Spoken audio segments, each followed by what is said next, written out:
Thanks to Casetify for sponsoring a portion of this video. When Samsung invited me this year for an early look at their latest generation of foldables, I didn't know what to expect. But what I did know is I'm a huge fan of the Z Fold series, so there was nothing that Samsung could do to get me to change my mind to get a Flip 5 over a Fold 5. Well, during my exclusive early look, I fell in love with the Z Flip 5. Don't get me wrong, the Fold 5 still has a place in my heart, but the Z Flip 5 has truly won me over this year for multiple reasons.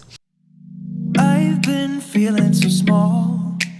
Watch the clock ticking off though. How's it going, everyone? My name is RJ and this is the Z Flip 5. Initially, I bought this for my wife. I told her, hey, give me a couple of weeks to test out and review this phone for the channel, and once I'm done, you can have the phone back. Well, a couple of weeks has passed and the Z Flip 5 is still in my possession. But don't worry, I ordered another Z Flip 5 for my wife and it's on the way. She is a little bit upset, but she will get over it. By the way, if you are interested in more Samsung content, my Galaxy Fold 5 and my Tab S9 Ultra review will be up on the channel early next week, so make sure you guys do subscribe and you have those notifications turned on for a lot more Samsung content. Truth be told, I absolutely love the Z Flip 5 for so many reasons. Reasons which we will cover in this video. You see, this device is rocking the ultimate compact form factor. It's a phone that I can take with me anywhere I go without feeling that burden and bulge of a phone in my pocket. It's such a refreshing feeling to carry around a compact foldable that fits pretty much anywhere. Whether it be in my shorts pocket, my sling bag, or even my shirt pocket, the Z Flip 5 is the definition of compact portability. Of course, the star of the show this year is the bigger cover screen, or what Samsung is calling the flex window. Probably for a good reason, because this cover screen is definitely what I consider to be a big flex. First off, I did not expect to use the flex window as much as I have in the past week and a half. But quite honestly, the outer display is very well thought out and quite useful for many scenarios. The cover screen has gone from being essentially an unusable panel to a 3.4-inch 720 cover display. As you can imagine, this year there's way more screen real estate for checking the time, notifications, and even framing yourself properly while taking pictures. Now, by default,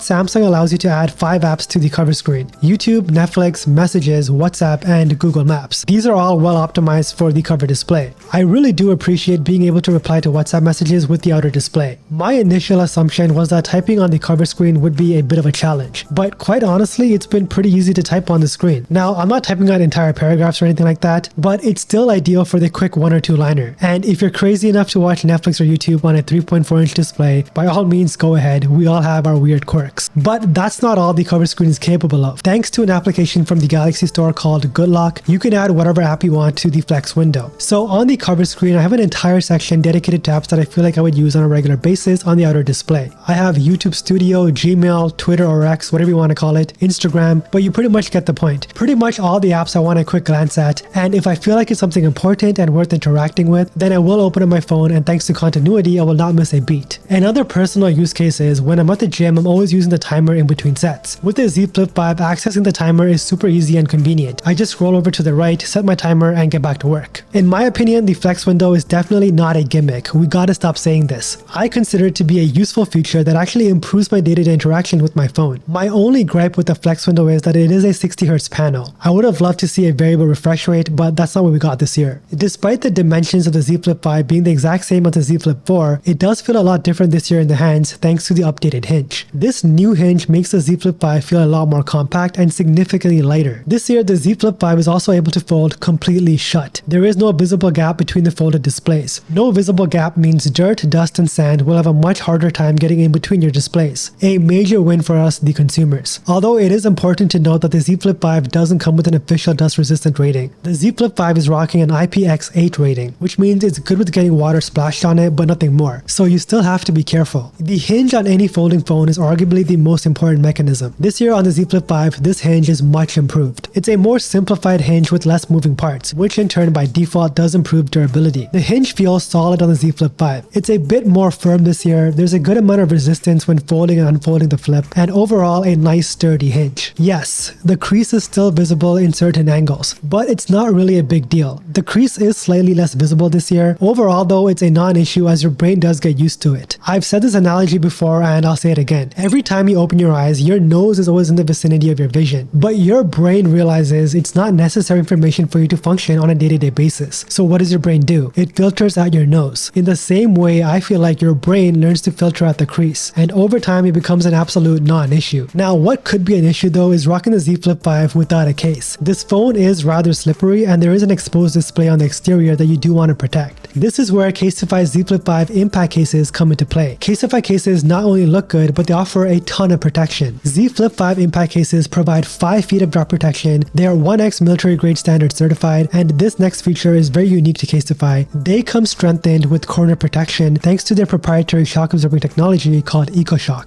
Casetify cases are unique because each case is customized to your own unique preference. You have a ton of options for customization. You can choose your own monogram or even opt to use your initials like this case right here. It has my initials RJ on it and I think it looks really good, but my favorite case has to be this one right here. It has a lot of colors popping, lots going on, overall a chaotic vibe that somehow looks really good. If you guys are interested in Casetify impact cases for your Z Flip 5, then head on over to casetify.com/rjtech and you will get a 15% discount just for watching this video. There is a link in the description below, and thanks to Casetify for sponsoring this video. I believe one of the more underrated improvements on the Z Flip 5 this year is the overclocked Snapdragon 8 Gen 2 chipset. This is the same chipset that's on the S23 Ultra, a very efficient chipset that makes the phone feel super responsive and snappy. Not to mention, even while gaming, I haven't noticed any overheating, not even in the slightest, which is quite impressive considering that the Z Flip 4 was a heat magnet. This phone can handle multitasking with no issues, mostly thanks to the improved Snapdragon chipset and 8GB of RAM. So yeah, performance and efficiency wise, the Z Flip 5 took a big leap this year. But the question now becomes, does this improved efficiency also improve battery life? Well, that's a tough question. Let me explain. So for some reason, I'm assuming because of the compact nature of this device, the physical battery is the same 3700 mAh that we got on last year's Z Flip 4. But as I mentioned, the processor is now very efficient, and I've been getting better screen on times than I did last year on my Z Flip 4. But exactly how much better? Well, based on my usage, I'm averaging around 6 to 6.5 hours of screen on time. This isn't the greatest battery life by any means. It certainly doesn't compete with the 8-9 hours I've been able to get on the S23 Ultra, but it's a solid improvement nonetheless. My usage is what I consider to be pretty average. I message my friends on Telegram and WhatsApp, I watch a few YouTube videos every now and then, I play music on Spotify while I'm at the gym, and I take about 1 or 2 business calls per day, mostly on a 5G network. I'd say about 80% of my day is spent on a 5G network. Considering my usage on a 5G network, I would say 6 to 6.5 hours of screen on time is not bad. Honestly, the Z Flip 5 is the entire package. It has wireless charging, and this year the base storage starts at 256GB, so no longer the 128, which is already not enough to begin with. The fingerprint scanner is solid as per usual, no real complaints in that department. However, the haptics can be a lot better. I'd rank the haptics below the S23 Ultra and even the Pixel 7 Pro for that matter. It's not as tight as I want it to be, it does feel a bit cheap, quite honestly a bit of an afterthought on Samsung's part. Despite the fact that the Z Flip 5 has the same main camera sensor as the Galaxy S20 from over 3 years ago, it still takes some pretty stellar shots. The software processing and hardware acceleration through the Snapdragon 8 Gen 2 chipset is doing wonders. You don't believe me? Take a look at some of these pictures. They are phenomenal. The Z Flip 5 nails the saturation and contrast. These images look vibrant and bright with a ton of detail. Even when you zoom in, the quality of the pictures are still there. Pretty impressive stuff from Samsung using a 3-year-old sensor. I feel like the Z Flip 5 is a very unique phone. You just don't feel that gravity of smartphones that usually sucks you in to use your device as much as possible. It's more of a use it and forget it type of phone, and I feel like that's a very good thing in 2023. The flex window keeps you informed with notifications that are important, but you don't get lost in the gravity of your phone. We've all been there before. We quickly go to check in on it, but completely get sidetracked on social media, and next thing you know, an hour has passed thanks to you doom scrolling away. With the Z Flip 5, that doesn't happen, and that's a testament to the improved capabilities of the cover screen this year. The cover screen is not a gimmick. It's actually a very usable display that I find myself using more often than not. Durability is not a cause for concern. I've used phones from the Z Flip 2 all the way to the Z Flip 5, and they've all held up just fine. Just make sure you do get a case on it as soon as possible, and the one that I highly recommend is the Casetify impact case. Once again, there's a link for you guys in the description below. As always, thank you guys so much for watching. I really do appreciate all of your support, and if you guys made it to the end of this video, drop a dolphin emoji down in the comments below so I know exactly who my true supporters are. And don't forget to flex with your foldable tech.